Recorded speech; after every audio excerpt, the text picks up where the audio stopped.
தமிழக அரசியலில் நிலநடுக்கம். விஜயின் டிவிகே சாதனை 2026. தமிழக அரசியல் வரலாற்றில் இதுவரை கண்டிராத ஒரு மிகப்பெரிய மாற்றம் இன்னைக்கு நடந்துகிட்டு இருக்கு. 2026 சட்டமன்ற தேர்தல் வாக்கு எண்ணிக்கையில் தற்போதைய நிலவரப்படி ஆளுங்கட்சியான திமுக மற்றும் எதிர்க்கட்சியான அதிமுக என இரு துருவ அரசியலையும் உடைத்து எறிந்திருக்கிறார் நடிகர் விஜய். 234 தொகுதிகளில் சுமார் 105க்கும் மேற்பட்ட இடங்களில் தமிழக வெற்றிக் கழகம் முன்னிலை வகித்து தமிழகத்தையே அதிர வைத்துள்ளது. இது வெறும் வெற்றி அல்ல, ஒரு புதிய சகாப்தத்தின் தொடக்கம். மதியம் 1 மணி நிலவரப்படி பார்த்தால் டிவிகே 105 இடங்களை தாண்டி முன்னேறி கொண்டிருக்கிறது. குறிப்பாக தென் மாவட்டங்களில் 58ல் 35 இடங்களை டிவிகே கைப்பற்றும் சூழல் நிலவுகிறது.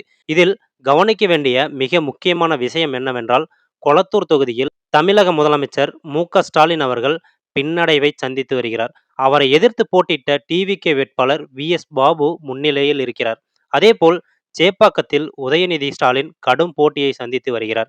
எதிர்க்கட்சி தலைவர் எடப்பாடி பழனிசாமி அவர்கள் தனது கோட்டையான எடப்பாடியில் முன்னிலையில் இருந்தாலும் ஒட்டுமொத்த கூட்டணியில் அதிமுக 2ஆம் இடத்திற்கு தள்ளப்பட்டுள்ளது.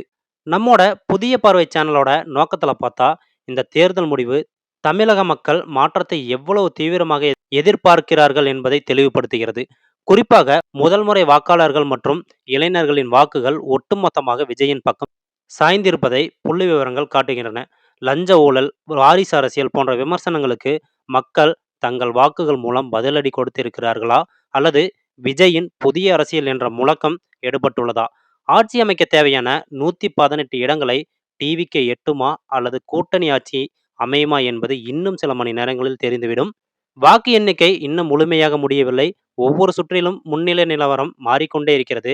ஆனாலும் இன்றைய நாளின் ரியல் ஹீரோ தமிழக வெற்றிக் கழகம் தான் என்பதில் சந்தேகமே இல்லை. மாலைக்குள் முழுமையான முடிவுகள் வந்துவிடும்.